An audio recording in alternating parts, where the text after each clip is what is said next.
Bought a generator for a quarter of the price because it does not run or generate electricity. Can we find the problem in here? Probably looking at this thing saying, man, that's rough. Hear me out though, it just needs some love. It needs to get figured out, and it's gonna clean up so nice, I think. I have wanted a military generator for so long. Number one, because it's on wheels. If the shop loses power, if my house loses power, if anything loses power, hook up to it and go. Not only that, but with military stuff, everything is spec'd out. Price last, quality first. Everything is so well laid out. I mean, everything's identified. Weight, simplistic. You have all the gauges you could ever ask for. Heavy duty. You stand on this thing anywhere you want. Like, it is sturdy. And the cool part is, like, schematics and all kinds of wiring stuff. Every panel pretty much tells you what's going on. There are so many documents online and manuals and everything. We got some cosmetics here we'll definitely have to take care of and look good. But the main thing we care about today is we got to get this thing running to make it worthwhile. Our current situation is crank, but no start. Of course, this guy's going to be diesel, and that is a Zuzu engine. Pretty much we have a Duramax generator. Let's talk even more prominent problems is no one left us a battery or two. So I picked up 2 batteries. I wasn't sure what batteries this would take, so I just took 2 that would fit a Cummins. I figured we'll have to crank one of those things over and crank this over. They might have to do a little custom fit to make them sit nice. Being 24 volt, we're gonna hook this side up to the negative, that side up to the positive, link positive and negative together in the middle with this guy here. We are in for testing's sake. Love the military simplicity. This is called a dead crank on the top. Normal operation on the bottom and just will not start in the middle. I'll show you that this does turn over. Sound, if you heard how even that compression was, you can tell it has really nice compression to it, super even across the cylinders. That's one of the reasons I'm like, okay, let's do it, let's buy it. That's telling me most likely we have a fuel issue. Let's go back to normal operation on the bottom, up to our control panel. When I hit the middle here, that should run an auxiliary pump, which I do not hear. You don't see any faults on the left. This should show me if something is wrong. Maybe we'll reset, test. This is if we wanted to run 2 of these units in parallel, but we just run on a single unit. Doesn't matter for now. The frequency, the voltage doesn't matter. Battle short. If this thing's in battle and something's going wrong, it's saying, flip this button up. I don't care what's wrong. Let this thing burn to the ground. We need this to run no matter what. Turn that off for now. Oh, our lift pump kicked on. Okay. Let's try and crank. There's no way. There's no way this is going to work that easy. If you tell me it's because that switch was in the wrong position, I don't know what to say. Hold on, guys. Oh. Okay. Hold on. Let's try it again. Let it prime. So it's killing itself as soon as I let go of this. I did read something about it has to meet 20 pounds of oil pressure to stay running, so let's try holding this longer. It made it, but then it fell back down on its face. We do have a light here. We have overvoltage, engine shutdown. I wonder what that entails. I think we got a wiring gremlin here. Let's watch our gauge this time as I crank it. Remember, we want to be right around like 24 volts.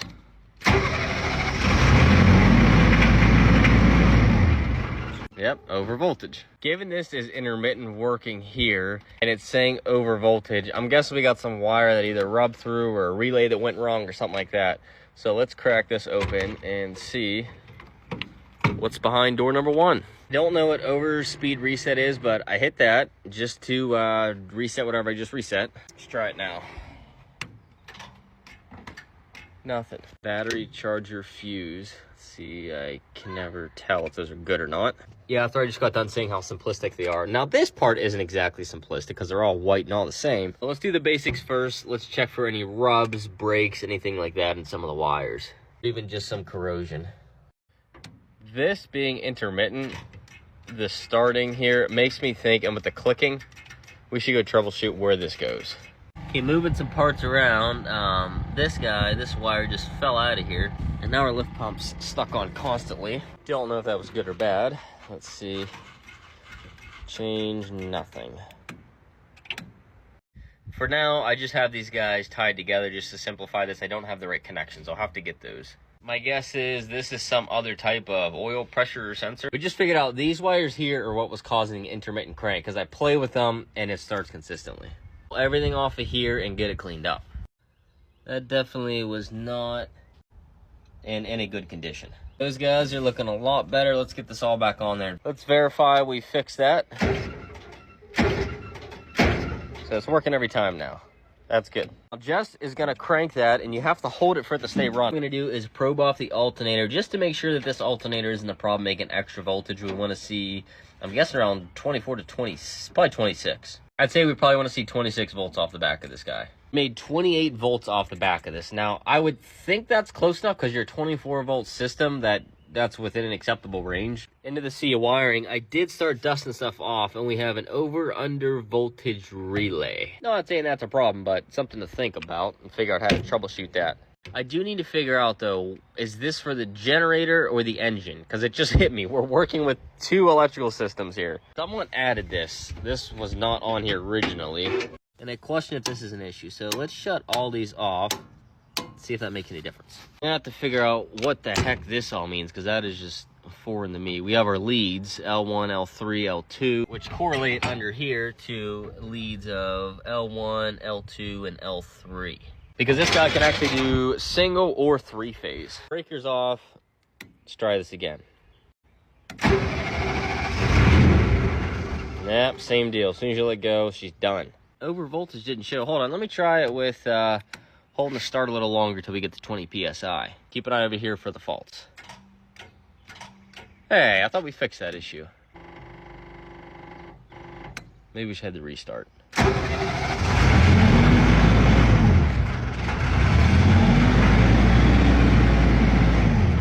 Still over voltage. I feel bad, this poor thing hasn't run in so long, it just wants to go, but it's not allowed to go yet.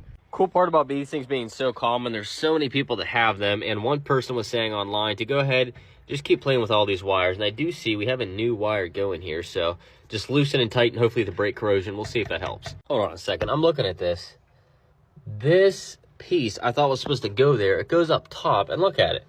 It's touching, I think, two terminals together. This is some wishful thinking here, but let's try and get this off and test this again. For the extremely slim chance, contact. Oh, hold on, starter didn't like that one. I keep forgetting you have to hold this till it hits 20 pounds or it gets mad at you. Ah, man, too good to be true again. Back to the sea of wires. We loosened and tightened all these connections. Let's see if that happened to do anything. Prime and run. But now we don't even want to start. What the heck's going on here? We're heading the wrong direction, guys.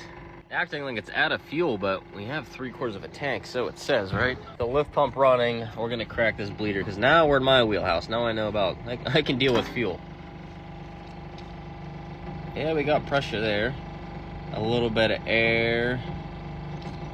A little bit more, let it get out of there. Okay, let's try that.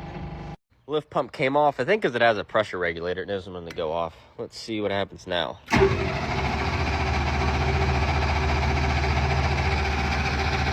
Smoking a little.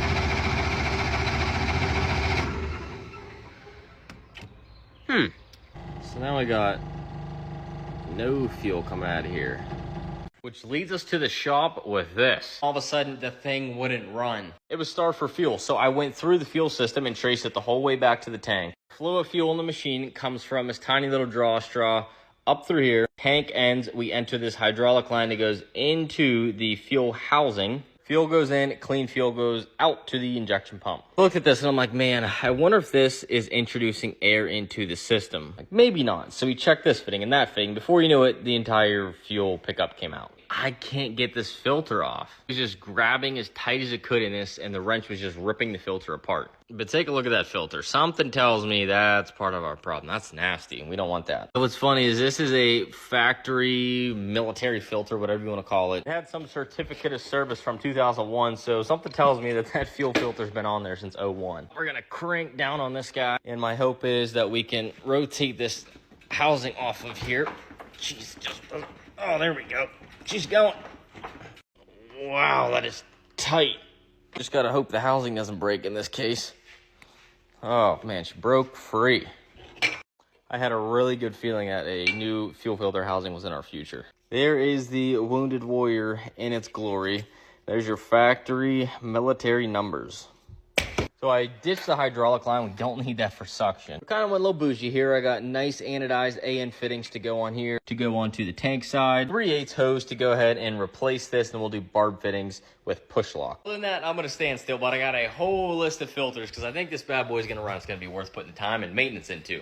Yes, I did say quality when it comes to military equipment. I'll first say, no, I'm not someone who serves, so I haven't seen this firsthand. I'm going off just comparing what's in front of me compared to other commercial grade options. Just like everyone said, these things are built on who can come in with the lowest bid. Here's our standard. That's what you get, lowest bidder wins. But I would like to think the standard is pretty high compared to what you find on your normal commercial items like this. Let's just take this trailer, for example. So this generator, it says it weighs right around 2,000 pounds. If you've ever seen a 2,000 pound trailer with the 1,500 pound axles, it's basically a tire smaller than that and weaker than this suspension. But their standard to haul around this 2,000 pound generator is a set of leaf packs that I'm pretty sure is comparable to like an F450 or 550 leaf pack. A trailer axle that you would often see on like a 20,000 pound trailer, and size of brakes. It has air brakes, and this is honestly probably just because these are meant to hook up behind like a deuce and a half or something that does have air. A pinto hitch rated for I don't even know what. Everything looks to be 3/4 inch on the tie downs, lift points, hand brakes for each wheel, so you don't have to worry about wheel chocks. You just push this thing down and you're locked in place. Whole body, this is what really gets me, is most things would just be some thin stamped sheet metal. While this might still be stamped, it is like 1/8 inch thick material the whole way around. Why you would need stands for a generator, I don't know, but they absolutely thought of that and threw in some really beefy ones. Mechanical wise, the oil drain, normally you'd see like a 1/2 inch hose or maybe even 3/8, and they run like, I swear this must be a 1 inch line the whole way from the engine to the back here with a nice valve in there. Toolboxes built into these, pretty much I'd say half the doors. Most of the time doors like this you'll see one handle in the center, but we got one on the top and the bottom. Fuel drain isn't common to see, but that must be some type of spec where you can drain your tank right there right now. And let's not forget, we're running a set of semi wheels and tires. Even though it's only a 6 lug, it is a beefy tire and a beefy wheel. Quality might not be the right word, but I would say overbuilt. Heavy duty is definitely going to be the right word. Let's make this generator run today. Out with the old dry rotted fuel line, fresh rubber hose, and these nice anodized AN fittings. Fuel filter, second fuel filter, oil filter, air filters. We got the whole 9 yards, and the biggest thing is we got the old filter off of here. The old filter had this petcock on there so that you could drain the filter and it would come from here, routed through a line, and come out here on the fuel drain. We're just going to rock none of that. As always, your O-ring goes on first, and we'll spin our filter on. Of course, our knee mat. And the reason we even have this off is because that filter is so tight that we had to take the housing off and put it into a vise. Make sure our mating surfaces are extra clean. Get this lined up and thread these fittings on. These fittings don't need any tape. They just simply seal by pressure squeezing upon each other. Same deal over here, all cleaned up. Now we can get custom. Before we put this in, let's get our draw straw reattached. Took this out because we wanted to verify there was no issues with something stuck in the end, and I blew a bunch of brake cleaner through it. We're good. Feed it back down into the tank. Take our, oh no, I just lost the lock nut.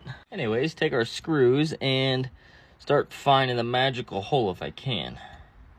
Fuel suction line made. I forgot that I never gave this thread tape because the bottom half of this fitting is tapered, so it relies on thread to seal it.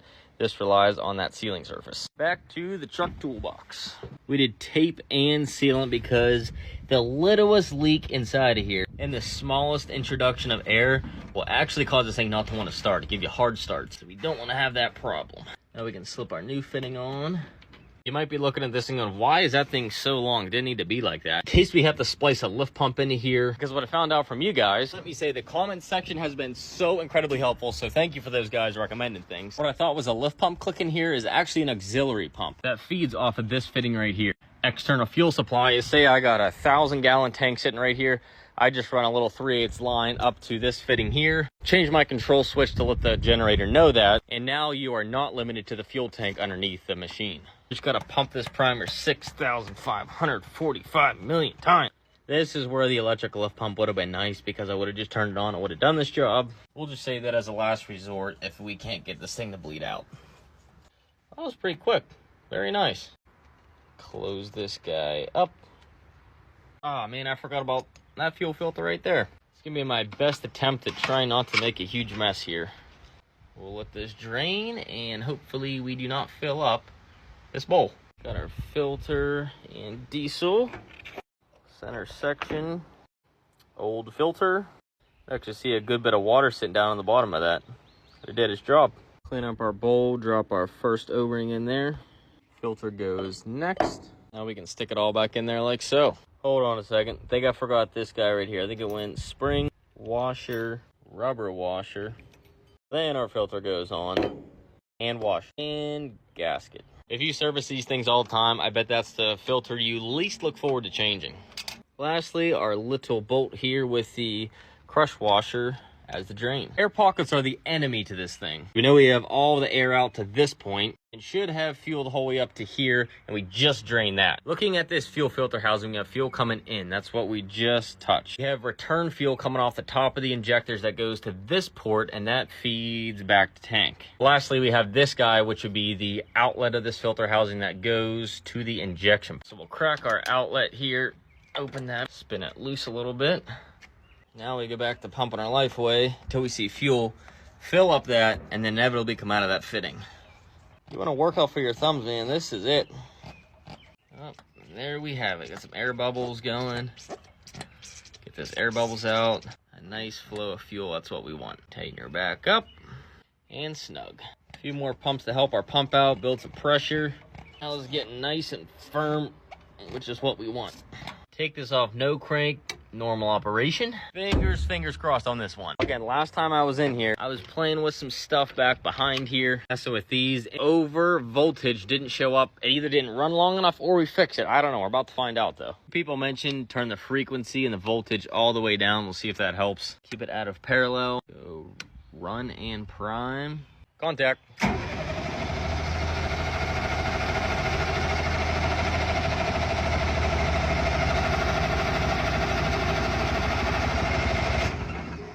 I don't know how stubborn these are, but sometimes we have to crack these injector lines. Let's try it a little bit more just to see if it's going to work for us. This is still nice and firm. We were seeing some smoke come out here, so that was kind of promising to me. Contact.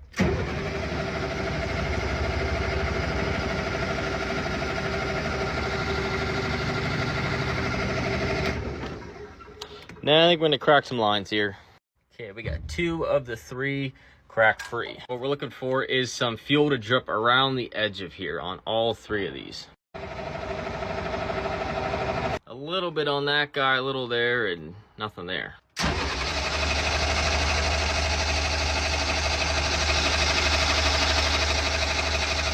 I'm not getting nearly the amount of fuel that I should be getting out of here, even after opening these bleeders. So I'm going to check the shutoff solenoid, put a tester on it, make sure that it's clicking. Plugged into the pigtail. I don't know if it's when I turn this on or when I crank it. That should jump up to 20 something volts. Turn it on. This thing's never going to start if the solenoid doesn't open up. All right, so this is a new problem. Why are we not getting power to the shut-off solenoid? Something is telling this machine not to run. Let's see if we can find our shut-off solenoid somewhere on here. Something that has a lot of suspicion I have on is this guy right here. This is kind of like the crank speed sensor. Reads off the flywheel. Kind gentleman on here told me that this can actually cause the over voltage issue when it's reading wrong. Now I'm reading up and saying that can also cause a no start issue because it won't give this power. This is finally adjusted in there. Hopefully I don't regret this, but let's break this jam nut loose and see what we got. I'm at least trying to mark everything. That way we can put it back to where it was if we need to. Hopefully the next video is entitled, how do I set my crank position timing sensor back? Mark this guy, that way we know which 2 go together. Would you look at that? A bunch of metal rusty shavings on it. I might be on something here. Next I want to ohm out the sensor. I'm pretty sure I read online it was between 700 and 800, I think. And we are at 770, so I believe we're within spec. Rust is all cleaned off. Back in there she goes. Manual says for setting this, you bottom the sensor out, bottomed out. I put a mark right there. We want to back off 1 full revolution, right to there. Run my jam nut tight. I don't have enough hands to do this part, but I'm gonna hold my multimeter to the sensor, unplug from the machine. Got my multimeter set, and I'll hit that dead crank switch, and we're looking for 2 to 3 volts. Okay, it made it up to 1.2 volts. So we're too low, and I don't know which way we need, so we're gonna try and go to the right. We're gonna go closer is my guess, and it says no more than 1/8 of a turn at a time.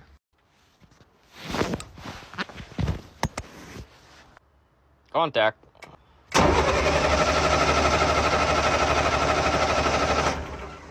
Okay, we need more. Let's try it.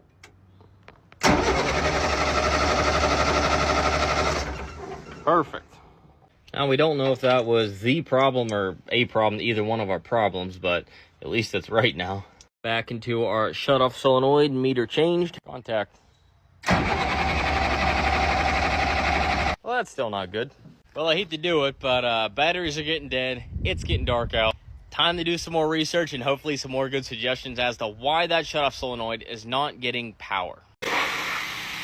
The plan today is something we cannot lose at. We're going to clean this bad boy up. Working on a nice, clean-looking generator is not only going to be satisfying, but a complete morale boost. Already started getting stuff to refurbish it. We got new hooks here, new safety chain, tail light on order, so all the good stuff to make it look good. It's just killing me working on this thing the way it sits. The toolbox is coming off of here. My plan is actually to have a larger toolbox here, probably something about this tall. Big extension cord that'll plug in the house, all kinds of adapters, so if you take this somewhere, you have whatever you need inside that box to get the power from here to where you want it. Looks like this guy's bolted in here.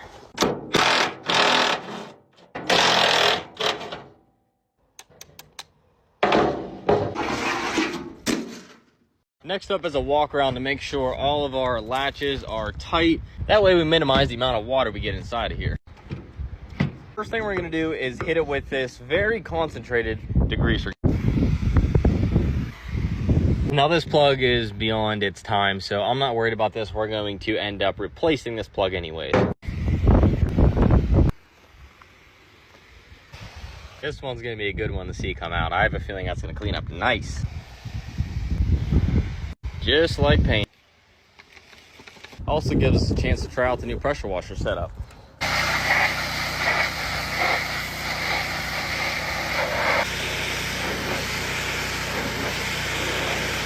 Man, just look at that difference so far.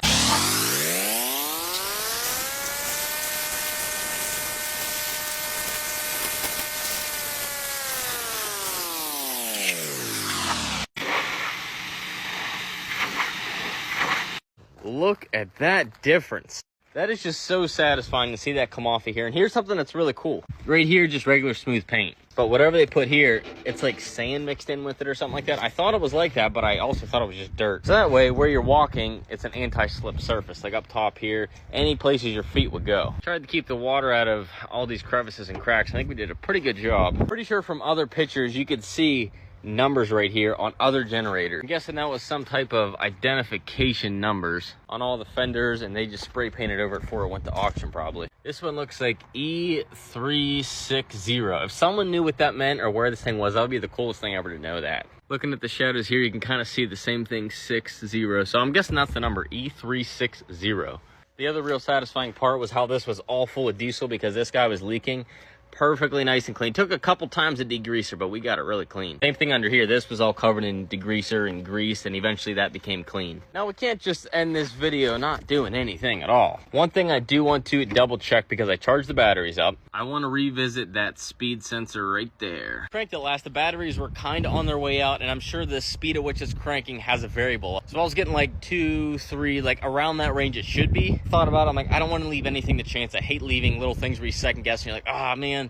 But was it that? Maybe I shouldn't cross that off. Let's grab our multimeter and make sure we're good now that we have good batteries. Of course, we need our little stool and seat. I just tested this and we are up to 6. So my theory was right. We are too close in there. It's too far threaded in. To be honest with you, I can't remember which way does what, but I believe to the left where it unscrews should drop the voltage. We'll do like to right there.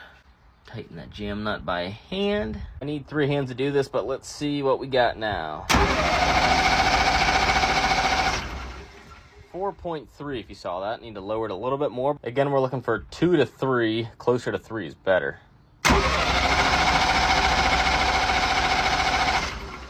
Couldn't ask for anything better. Perfect. We're gonna get sentimental with this thing. We're gonna try a different approach. There's a chance, and I mean a small chance, this machine just feels neglected. It just feels like it's been betrayed. We're gonna try a little different approach here. We're gonna give it a little bit of love. And love for us is gonna come in terms of maintenance. In with a fresh new filter. That's not terrible, but might as well while we're here. You can see the new one's a little bit whiter and less dirty. Back over here, our multimeter around, and probe back into the plug that should get that 16, 20 something volts. A lot of people said, just give this straight from the battery 24 volts. That would do the job. This thing would start. Number one, we're trying to solve the issue. I think we troubleshot enough to know that this is the problem. It's not a real fix, it's just to give this 24 volts. This also controls RPM. So it's a governor and kind of like a throttle and a shut off all in one. Give this 24 volts and this thing wants to rev to the moon. Back up top, a little cleaner this time. Fresh air filter, cleaner. All right, let's see. A lot of people are talking about the emergency shut off. Yes, that's pulled out. Contact. Oh, I guess we gotta turn our switch back on to normal. Contact. Oh, I don't know if it needs 6 volts, but hold on, guys. This might be the ticket. Plugged our shut-off solenoid back in. Cross our fingers, cross our fingers.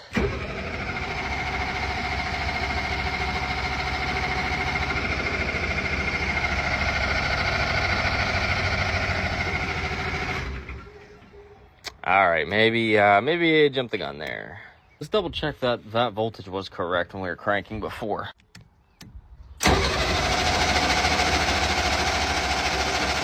So I'm gonna say 6 volts is better than 0 that we had before, but why do we have 6? Randomly 6.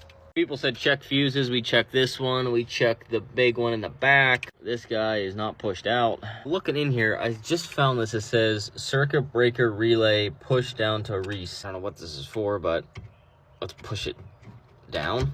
I guess it doesn't want to go down. Push this thing any harder, I think we're gonna break it. Unless we pry this. Is that a bad idea? We either just fix this thing or broke it, because now it just kind of chills like that. So I don't know, we'll try it, I guess. Contact. Still 6 volts. I'm running out of time, but I think I just discovered we don't have a ground here. Out of the want to figure this darn thing out for you and me, I came out here and just started playing with it, just started cranking it. And guys, you were not gonna believe this unless I show you. Unless it, of course, decides to just make a liar out of me. Emergency stop out. Run in prime. Come on, baby. Oh, yeah.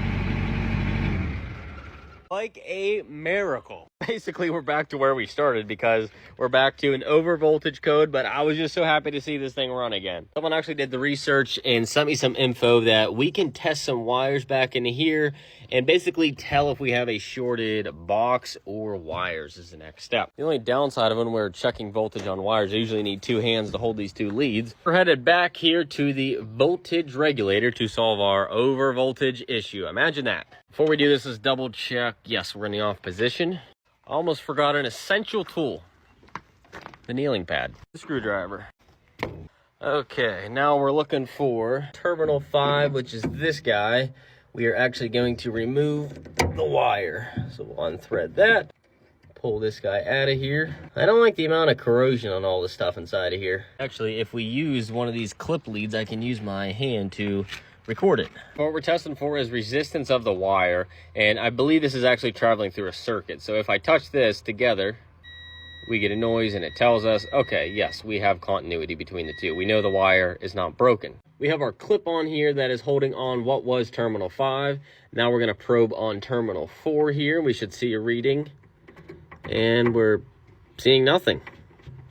Okay, ladies and gentlemen, I believe that means we have a break in a wire somewhere.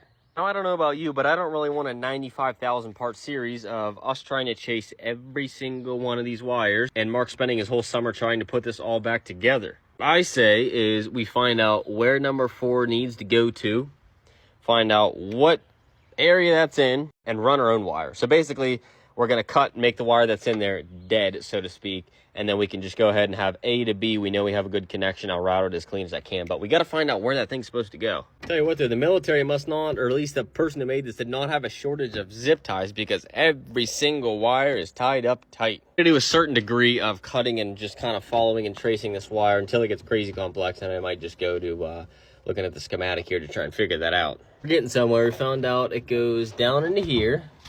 Inevitably, it ends up right here, which, as you can see that moving down there, it eventually comes up to somewhere on here.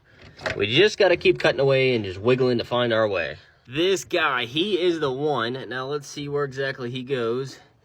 And he goes to the back of the switch for the select hertz. Well, that's interesting.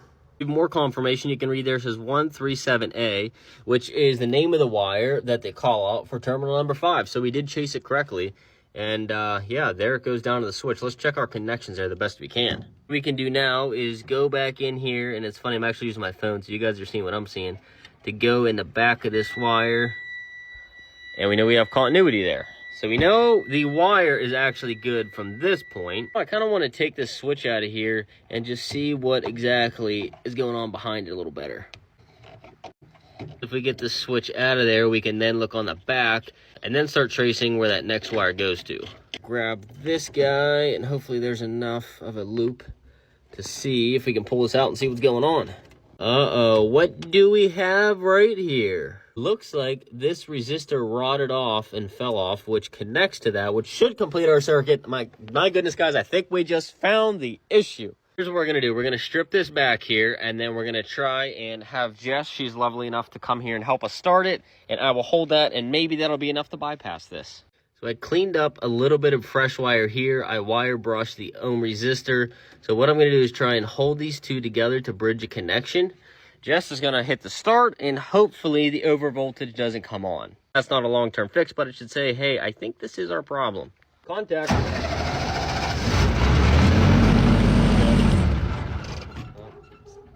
Contact.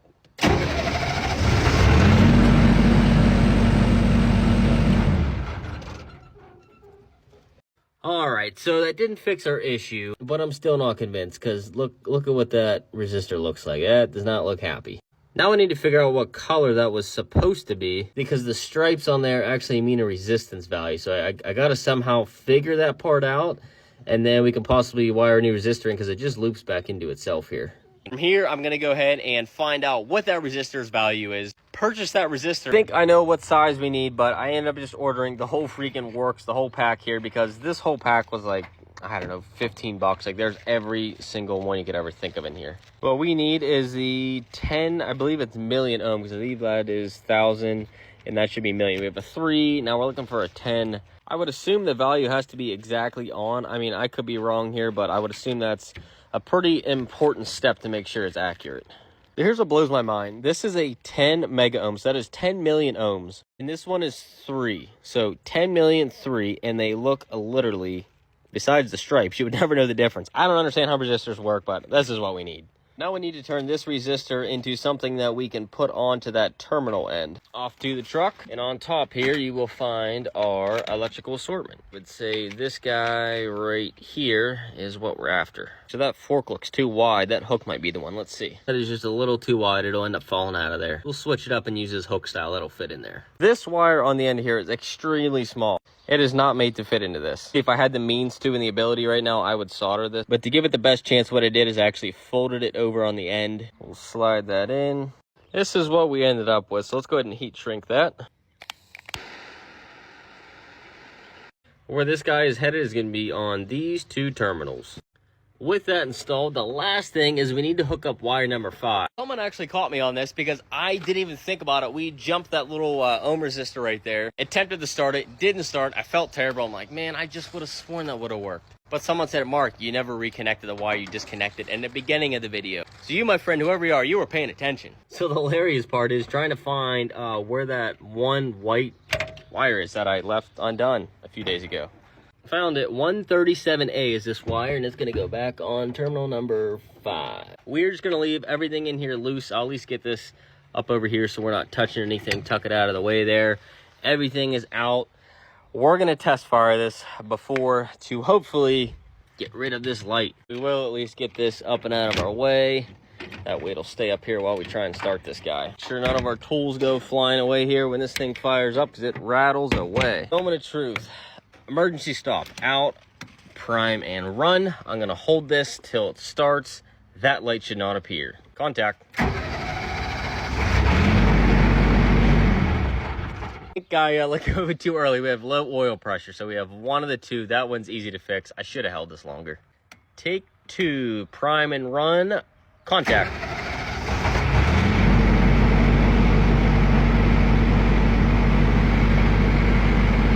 Ladies and gentlemen, we fixed the generator. Listen to that baby just purr. That is a smooth running engine. This is like too good to be true. I'm just waiting for something to blow up or catch in flames here. Check everything out, make sure everything's still looking good inside of here.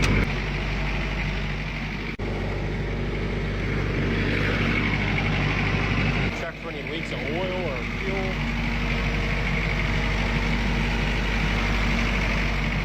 So even our knobs here for voltage, you'll hear it change with the RPM.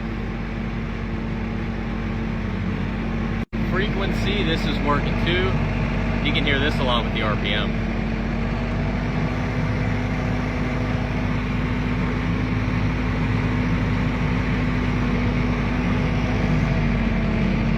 Wow, just wow. Smooth as silk. One thing that I did kind of forget to take note of was where this switch was when we put it in, because this could be, that switch goes from 60 hertz to 50 hertz, and it could sit in there this way, or it could sit in there this way. I feel like it was this way, so that's what we're going to go with. Actually, let's play with it. So I flipped it up, which should be 60 hertz. Let's see what that shows. Before we were over here, so let's see if we move over to the other side now. Keep forgetting that you have to hold this in a start position until you get, I think it's at least 20 or 40 psi, and that's why that light comes on. Contact. Oh no, we just hit it again. Let's see what's going on here. Well, maybe we blew out this resistor. No, everything is happy. So let's flip that down and now see what it does. Switched back on that switch. Let's see what happens.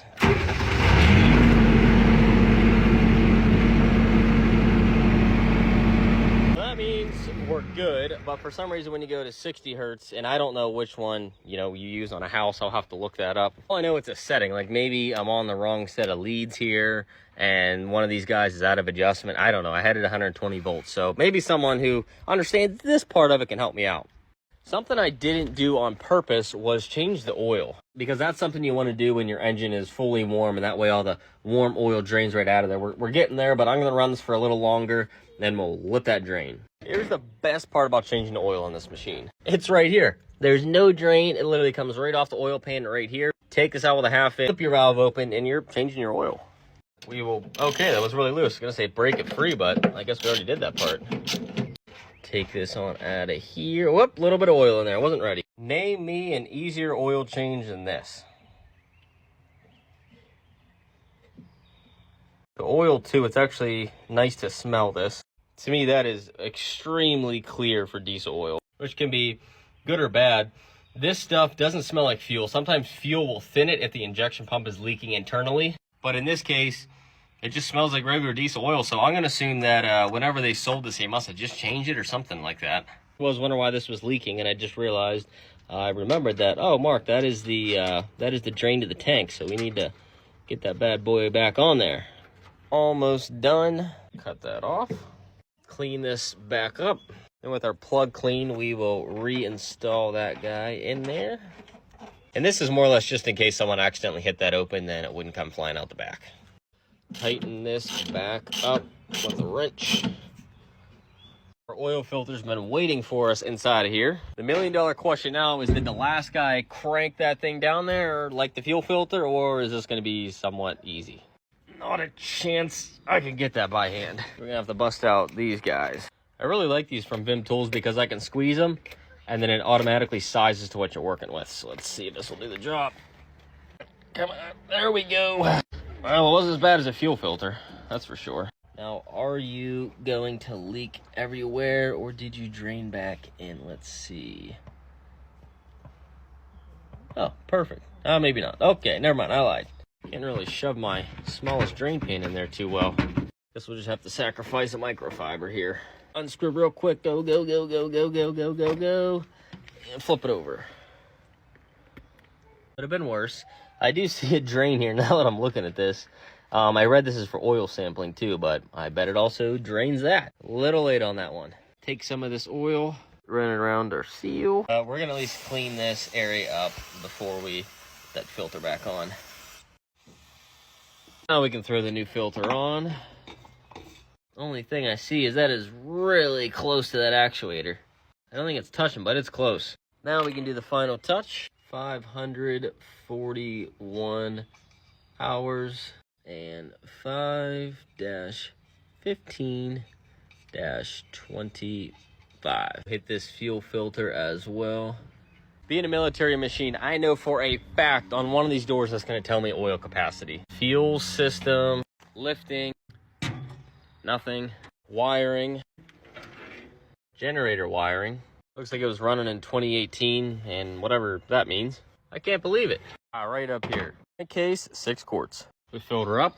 The touch over. Well, it does run. This project is not over. I want this to look brand new. Fix all this, rewire it, new light, repaint everything. We got this to run on 50 hertz. At 60 hertz, we tripped the classic overvoltage. And I was hoping, man, well, if it's 50 hertz and that's what a house needs, perfect, we'll just deal with it. And unfortunately, after some research, I found out that houses are 60 hertz here in the US. So that means we're back to the drawing board. Since it's getting dark, let's flip on our work lights. Through the awesome advice and information people have sent me throughout this process, I ended up realizing that resistor, if you look it up in the parts manual, is actually supposedly 10 ohms. What we put in, 10 million ohms. Coming back to that resistor, it is hiding back in here just where we left it. We gotta crack this open here. We had to 10 million ohms. Let's work our way down to find 10 ohms. Another thing I didn't know, there's wattage ratings for these resistors. Someone said we need a 2.5 watt. I saw some like almost 4 watt ones. So we'll get something heavier, beefier once we actually figure out if we have the right one. 7.5, 6.8, not in here. 15, there we go. There is 10. Let's steal one of these guys. What we're gonna do is remove the current resistor that's in there. Okay. We're not actually gonna put terminals fully on this like we did on the first set like this. We're just going to try and pinch this underneath the terminals. That way we don't waste 2 terminals if we don't need to. Zoom in.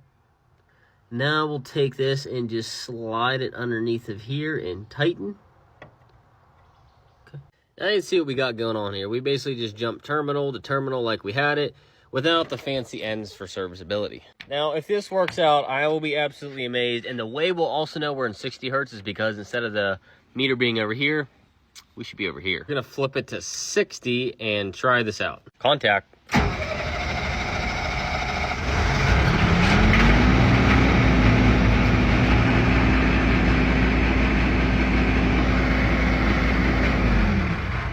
Nope, no go. While we are on 60 hertz, it didn't like that. I did forget to look at the volts, so let me hold it again right here, and then we're gonna see what the volts are actually at.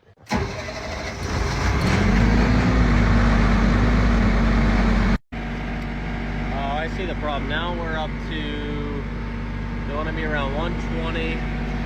We're still on 50 hertz though. I don't understand. Let's try and swap that. That should be 60. For some reason, we're still on 50. And we can't get over the 60. The voltage is looking, let's see if we can play with some of these.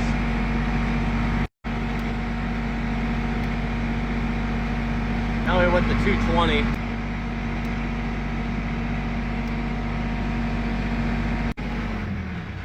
It's interesting because now we stayed running, but we don't have 60 hertz anymore. Should have been doing is going between 60 and 50, but no matter what, we only had 50. One thing I can think of is let's ohm out that circuit and see if the circuit ohms out correctly. We're gonna go back to wire number 5 and remove this guy. We're looking for old classic wire 137A, which is this guy, if you can barely read that. Clipped onto the wire that was in terminal 5. Touching this, and we should get around 3,000 ohms. All right, let's drop down our range to 200. Touch there. When we do that, we settle at 0.2 ohms. Maybe we're in the wrong position, so let's switch. I flipped this to the other side because at this point I don't even know what's what. We're going to come in here and touch, and we're getting about 10 ohms on that side. My understanding, this should be in the neighborhood of 3,000. Forgot we're supposed to be playing with the frequency potentiometer, so we'll max that out, and let's see what we get when we touch this now. We are up to 10, what I think we started at. All the way down. Check again. Still right around 10, which for some reason makes sense because this is a 10 ohm resistor. Hold on a second. I'm trying to read these numbers here and it just is not working out good. I think that's 138 is what I get out of that. This one here looks like, let me find the tag. I think I make 137 out of this one. So that is this guy on the bottom. So if that's a 10 ohm resistor, duh, we're going to be reading 10 ohms. All right, guys, I'm starting to lose it, but let's try this again. Touching the bottom one, we have little to nothing. Flipping it to the other side, which is either 50 or 60, who even knows at this point.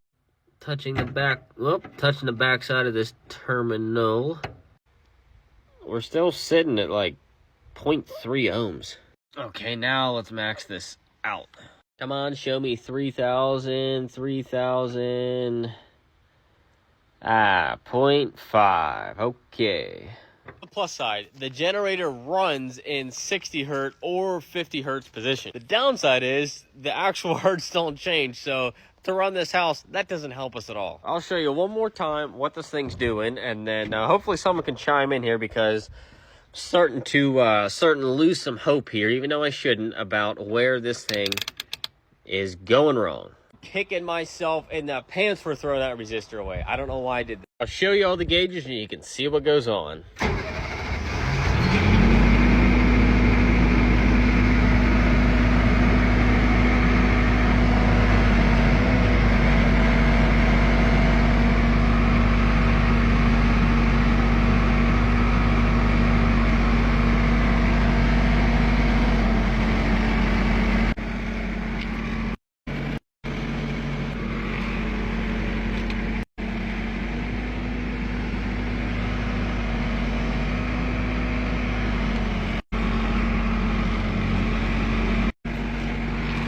Before we had overvoltage, and now we have no change, so something tells me we just had the wrong resistor, but to even start with trying to find that, I don't know. This is a 3 ohm resistor we had in the last video. Now swap that for a 3,000 ohm resistor. Someone helped to find out that this called for either a 3 ohm or a 3,000 ohm resistor in the parts manual. So at a process of elimination, if 3 ohm didn't work, we're gonna try the 3,000. Let's go ahead and try. Give this baby a little start here. Don't know if we're in the 50 or 60 hertz position. Looking here, before we're stuck on this side, which is 48 to 53, we wanna be on this side, which is at 57 to 62, sweet spot of 60. I just feel like this is going to be too easy, too good to be true. But we'll try it. Contact.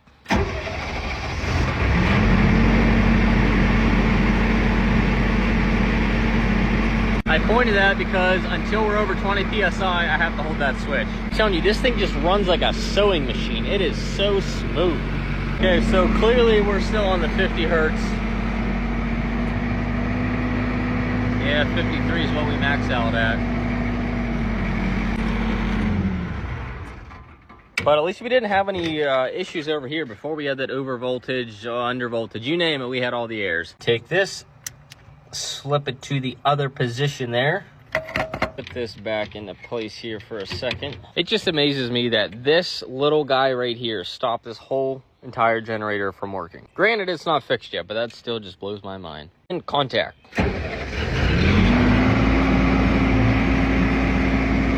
No way.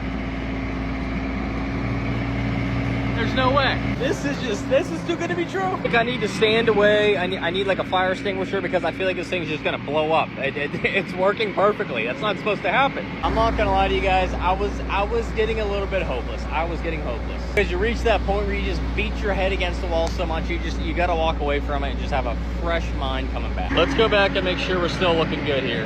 Dial that back to 60. Since we're wired up in 220, we should be 110 times 2, what's that, 220 right there. We're just gonna let this run a little bit here.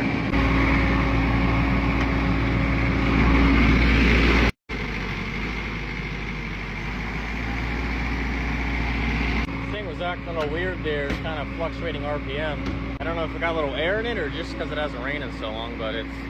All right, it runs, so that is a end of the series. Not so fast. We're not stopped until this thing looks new. First up, I kind of splurged here. I got some genuine OEM style military taillights. These are so universally used on military equipment. You find it on military trailers, Humvees, you name it. The difference is I did get the modernized LED version, but it looks like it all bolts up because this guy got smashed off of there. Let's grab some tools and see if we can pull that off of there, see what we're working with.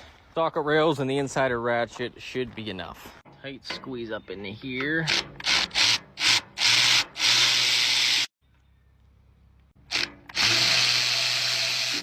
Our wiring connections are all conveniently hanging out up here, but it's a little hard to get to, isn't it? See if the old handy dandy pocket screwdriver can do that. I'm gonna say no. Pull those two screws. It should allow that to drop down. What I really do is go get an impact driver, but we'll try this. So that's a little more leverage that we needed.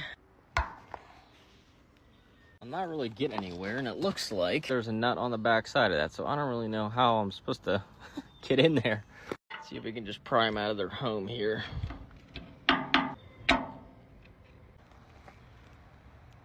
Now, I'm not going to unplug all these, just want to see what it was like, because they all look the same, and I don't want to mess this up. The reason we're not putting this in today is because I don't want it to get paint on it. I have paint on here that should be the exact match. Desert Tan 33446. Let's see how faded this original paint is here. Test it over here on top of this black paint. Oh, nice. I'm worried this wasn't going to cover nice. With that little bit of painting though, that actually turned out really well, really good coverage, especially coming over black. Probably tape off around this stuff because I think it's cool to see that high voltage and warning, hearing protection, like all the warnings are cool. Tie down lift points with the ratings on it. We'll tape all this stuff off. All your lifting diagrams. It's cool to know it's 5,000 pounds actually. While I'm at it, let's at least do this one too.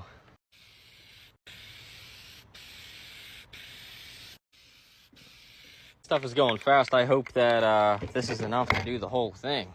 One thing paint isn't going to fix is this right here. That's probably the worst of this whole entire machine. You can already feel the comments and all the people, the die-hard military guys going, why would you paint over that paint? This paint here is called CARC paint, C-A-R-C, chemical aging resistant coating. From my research, this CARC paint is supposed to resist chemical, biological, and radiological issues or anything that could mess up this paint. Also a very, very matte finish, so it's not detectable, it's not shiny, which I did stick to the nice matte finish. One more thing I got for this is some cheap stencils off Amazon. My thought was, nothing would look better going down the road when you look at this thing, you have this nice big black American flag right in the middle. I think a little smaller stencil, one of these guys on each side. I believe on this side, we're gonna have to turn it around so it faces that way. I gotta double check, but I believe stripes always go, actually, it'd be this way. Stripes always go in face of the wind, I think. I have to do my research. We definitely don't want to mess that up. Overall, tonight was a huge win. Fully serviced, fully functional. As far as the high voltage goes, I'm actually going to wait for the electrician that's actually going to put a generator plug in my house to make sure that based off everything here, that goes inevitably into this box here. Make sure we're at 220 single phase, and I have a new plug for him to wire on here because that guy I don't think is going to get very good contact. Next on tap though is definitely straightening this out.